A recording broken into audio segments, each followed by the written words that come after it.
will Jake Paul's team be contacting the Cobra? And I can answer that for you now. No, they won't, because they know it's not even a round. One round with me, with them little 10-ounce gloves on, it's game over for Jake Paul. Like, we think about you to fight Jake. I'm like, what? So we think about you to fight Jake to replace Javante.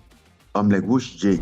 Chris Eubank Jr. has shaken the boxing world by releasing shocking footage from Tottenham Hotspur Stadium. Eubank Jr. isn't holding back. He's calling out the system for failing fighters when it matters most. Firstly, the BBB of C's Robert Smith states that due to ongoing legal claims, he cannot discuss the specifics of Eubank Jr.'s allegations. However, he confirms that the board conducted a full investigation into the incident, which included a pre-tournament security meeting and further meetings with the venue. Well, I think, as I've said before, and as you already indicated, there is legal claims going on at the present time, and I can't go too deeply into what we're doing and what he said, etc., which is unfortunate because I'd like to.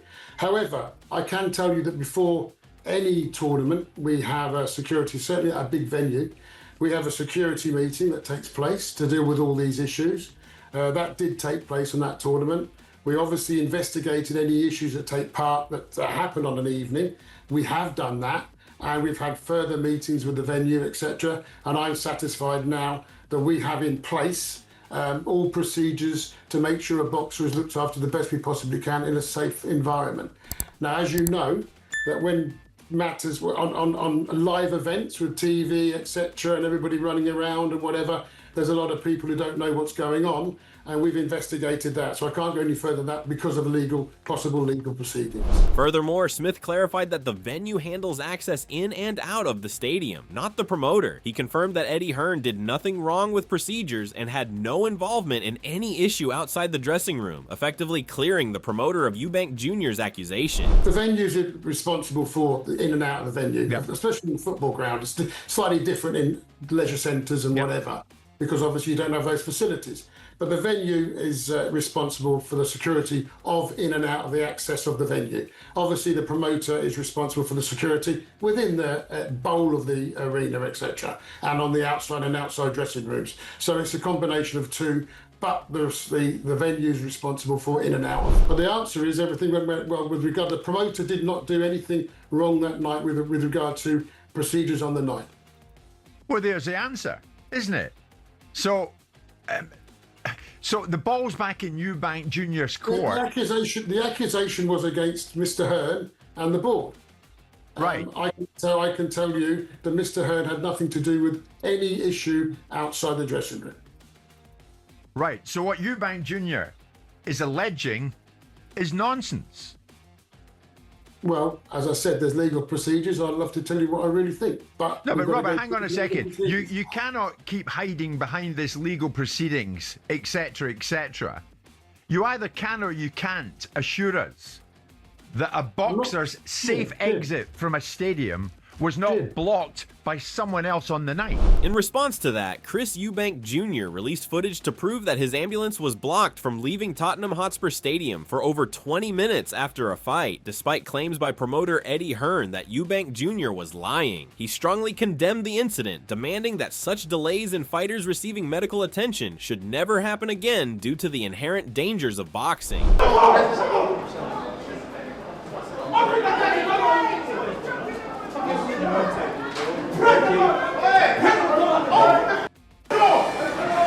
The back, the doctor walked out of the ambulance.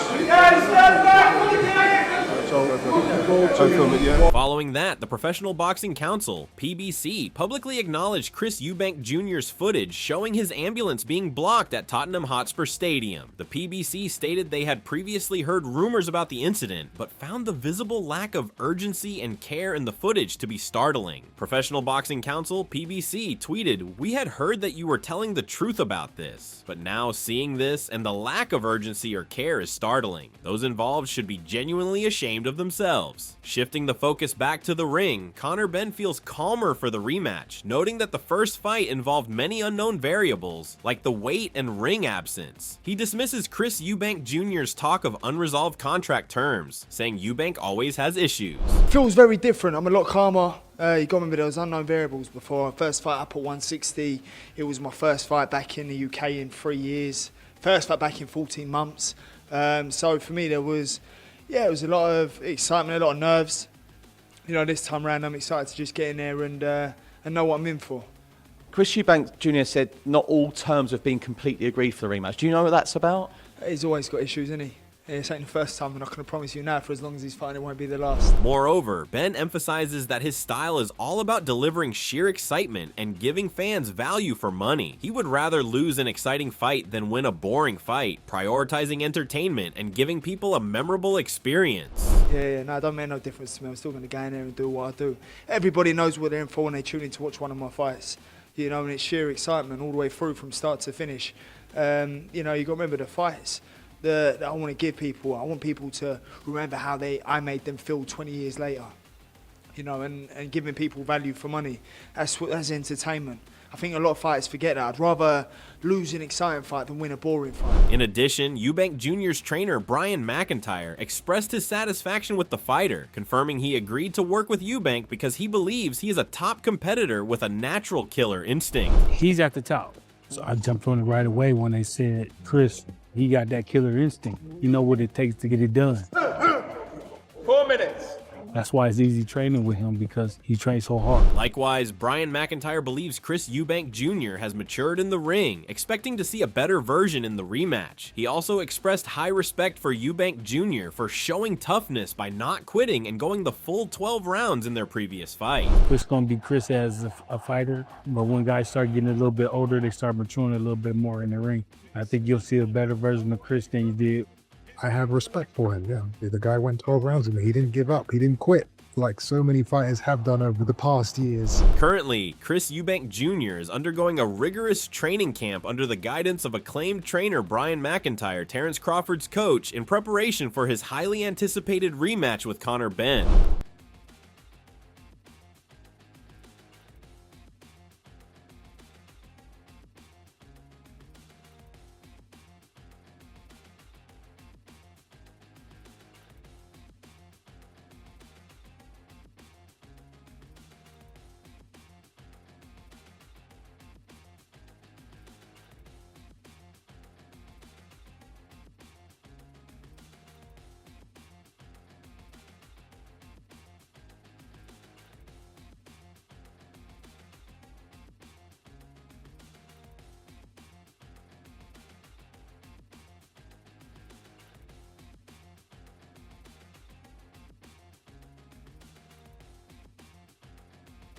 Furthermore, Chris is determined to get a knockout victory in the rematch against Conor Benn, publicly stating his goal to take this kid out. Chris Eubank Jr. is using trainer Eubank McIntyre to help him achieve his goal of stopping Conor Benn in the rematch. Chris Eubank said, "The man, he is on fire, and we have a perfect record. We are 1-0 in rematches. We had a great camp for the Liam Smith 2 fight, and I wanted a fresh set of eyes and perspective on this particular fight. Jonathan Banks is a great coach, but we need to switch things up. I don't want another one-round fight. I want to take this kid out, so we need a different strategy, a different mindset, a different approach. Eubank, that's the man to do that." Eubank back in after a historic win.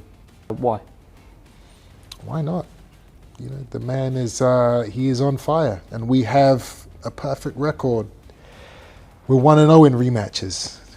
We had a great camp for the Liam Smith 2 fight, and I wanted a fresh set of eyes and perspective on this particular fight. Jonathan Banks is a great coach, but we need to switch things up. I don't want another 12-round fight.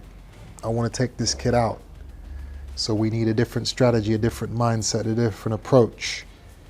Eubank's that man to do that. Additionally, sparring partner Odell Kamara was discussing Chris Eubank Jr.'s strengths and preparation for the Conor Benn rematch. Kamara stated that Eubank Jr.'s greatest asset is his engine, or relentless stamina, noting that he has been training non-stop for months. His biggest strength right now is his engine.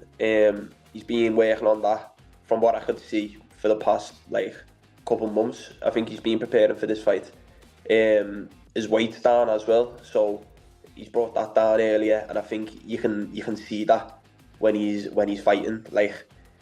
It's it's non-stop, and he's got quicker hands than I thought he would have. Beyond that, Odell discussed the true personality of Chris Eubank Jr.'s outside of his public persona. Odell Kamara stated that despite his pantomime villain image, Eubank Jr. is a down-to-earth person who showed pure respect to him after sparring, even as an amateur. Because Chris especially comes across as the pantomime villain we see in the press conferences and the trash talking and stuff. But everyone I spoke to who's shared the ring with him in sparring has always said he's a really, really nice, down-to-earth guy.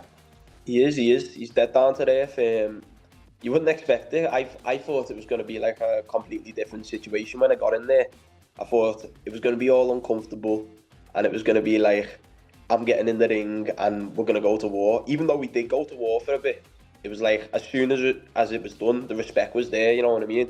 And he didn't treat me no different because I was an amateur. You get that sometimes with a few different people. But yeah, it was just pure respect. While the intense Eubank Jr. versus Ben fight builds up, boxing attention is also moving to a big problem across the ocean involving Jake Paul and Gervonta Davis. Jake Paul heavily criticized Gervonta Davis, labeling him as a fundamentally terrible person and asserting that collaborating with him is an intolerable ordeal due to his extreme lack of professional conduct. Jake Paul tweeted, "Gervonta Davis is an actual walking human piece of garbage. Working with him is an absolute nightmare. The unprofessionalism, the bizarre requests, the showing up hours late to shoots, to the numerous arrests and related accusations and lawsuits. If you support this man, you support the most vile sin a man can commit." After this, Jake Paul further explained his condemnation of Gervonta Davis, stating he refused to give a woman abuser a platform to gain fans and money, citing his company's support for women. Jake Paul tweeted, "I didn't want to give this woman abuser a platform to grow his fans and to grow his bank account. My company champions women. I'm so sorry to everyone involved, mostly to the undercard fighters, to my team at MVP, and to my team who worked so hard prepping for this fight, sacrificing time with loved ones and kids just for this fool to lose his unintelligent mind again." But while Jake Paul defended his decision, Carl Froch views Paul versus Davis as a clown show due to the extreme weight difference and severe domestic allegations against Davis, concluding that Paul's promoters are avoiding a fight with him because he would defeat Paul too easily. He was up for the fight, but Gervonta Davis beat Garcia. Garcia also isn't really big enough to be jumping in with Jake Paul, but that's a fight that potentially could happen. Garcia is a massive name. He's a big he's a social media star. He's a big public figure. Loads of followers on Instagram and social. I mean, his Instagram's over 1 million, I'm sure it is. He's just a big name, good looking kid, great fighter, fast hands, and he's quite controversial as well. So that'd be a good fight, but the weight disparity, again, it's too big. So for me, when I say it'd be a good fight, it'd be interesting to see how Ryan Garcia would go in against Jake Paul. But to be honest, Jake Paul's far too big for him. Moreover, Froch evaluates several rumored replacement opponents for Jake Paul. He argues Terrence Crawford is too much for Paul despite the potential for mega money. He dismisses Francis Ngannou as too big and criticizes Paul's pattern of avoiding large opponents, noting that Nate Diaz is a poor option since Paul has already beaten him. Who else we got? Terrence Crawford. I can't see Terrence Crawford entertained in this, but then you never know, do you? If the old bunts make sense, then it makes people do strange things. And Terrence Crawford's getting on now. What is he, 37, 38 years old? Had a great win against Canelo. Would he jump in with Jake Paul for mega money? Probably. He'd paced him as well. I mean, Terrence Crawford would be too much for Jake Paul, even though he's up at 168 in his last fight, super middleweight, my old weight division. So I don't think Jake Paul would fight him. Francis Ngannou, I mean, why even chuck Ngannou in the mix? Ngannou would just hammer him. He's too big. I mean, he talked about Anthony Joshua. That never happened, did it? It's a load of bollocks. He talked about fighting AJ, then announced he's fighting someone the size of one of AJ's legs in Gervonta Davis. So for me, that's nothing. And the Nate Diaz fight, he's already fought him. It was a rubbish fight, and he's already beaten him. Eventually, Froch confidently asserts that Jake Paul's team won't contact him as a replacement because, being in great shape, he would need less than 1 round to defeat Paul and expose his clown show. So I mentioned it earlier. Will Jake Paul's team be contacting the Cobra? And I can answer that for you now. No, they won't, because they know it's not even a round. 1 round with me, with them little 10-ounce gloves on, it's game over for Jake Paul. His whole clown show will fall apart. And I posted a picture of myself on Instagram yesterday, looking in great shape, might I add. I mean, I'm not bragging or anything, but I keep myself in shape. I punch that bag for half an hour. I'm doing all my groundwork, deadlifting, squatting, pull-ups. I do everything. I'm still feeling great. He can see it and he's thinking, even at 12 days notice, this would just be a complete and total mismatch. because Jake Paul cannot fight. So before I wrap, I just want to finish on Joshua Buatsi and Zach Parker. Good fight last night, light heavyweight. Meanwhile, the WADE Concept discussed the ongoing tension and communication breakdown between Ryan Garcia and his promoter, Oscar De La Hoya. Wade interpreted De La Hoya's public statement about the Jake Paul fight as a message directed at Ryan Garcia, telling him he cannot take the fight regardless of his wishes. It always seems like when Oscar decides to address something with Ryan Garcia, that he's not only addressing us, the people, that he's addressing Ryan Garcia. He's like, through us, telling Ryan, no, you're not fighting Jake Paul, no matter how much you want to fight. That's what it seems like, is like, no matter how much you want to fight Jake Paul, you're not fighting him. I don't even think that was meant for us. I think that was him telling Ryan. And you even hear it there, he's like, oh, Ryan's going to say, I'm keeping him from making money or whatever. But in this case, Oscar is right. If Ryan is signed to Golden Boy and Golden Boy is exclusively signed to DAZN for, fight rights, then Ryan has to fight on DAZN. I think that's pretty reasonable for Oscar. I didn't know that Golden Boy was exclusive to DAZN. I didn't know that was a thing. But if that is the thing, then yeah, that makes a lot of sense. And there were pictures going out about Ryan as soon as his name was linked to rumors of the Jake Paul fight. He said, going stealth. In continuation, Wade further suggests that this long-standing conflict might lead to Garcia attempting to buy out his contract, which is causing problems with his career consistency. Despite the internal issues, the current rumor is that Garcia's next fight will be against Mario Barrios at 147 pounds. So those were rumors that happened, and again, you see a bit of the I don't know what you want to call it, the breakdown of communication between Oscar De La Hoya and Ryan Garcia, which continues to be a problem, it seems like. For one, I think it's a problem keeping Ryan consistently in the boxing scene, because it seems like he wants to do his own thing. He wants to buy himself out of his contract, much like Floyd Mayweather did with Oscar De La Hoya and Golden Boy. I think that there's growing tension. There's always been tension there. I mean, there was tension in their Oscar Duarte fight where De La Hoya felt like he was kind of promoting Duarte over Ryan Garcia, and he, it was a bit of a weird situation there, and then the crazy mental snap that Ryan Garcia had, and the entire Devin Haney fight, and everything is boiling up to a point where it seems like there's going to be an issue with maybe Ryan trying to stall out Golden Boy, maybe Golden Boy stalling out Ryan Garcia. I don't know, but as of right now, again, the rumor is Ryan Garcia, Mario Barrios at 147. Finally, Francis Ngannou was shutting down rumors about him replacing Gervonta Davis to fight Jake Paul. He stated the fight is not happening because the difference in size and opponent level between Davis and Paul is so extreme that the matchup makes no sense for him. No, there's no such of thing happening. Basically, like how can they go from like Gervonta Davis to Francis Ngannou? Like, I mean, Gervonta Davis is a fantastic boxer, but and is a one-shot knockout artist. But come on, like the weight different and everything, it make no sense. The Gervonta Davis, you say, okay, the size different can level up, but at this point, for me to it makes no sense. Ultimately, Ngannou detailed the approach from Paul's representatives, revealing his confusion and offense at being asked to fight Paul as a stand-in for Davis, a suggestion he immediately dismissed as insulting. He firmly stressed that regardless of any potential financial compensation, he had no interest in the proposed match. How they need a replacement for Gervonta, and after I listened, I wasn't getting it. Then I say, okay, what can I do for you? What exactly?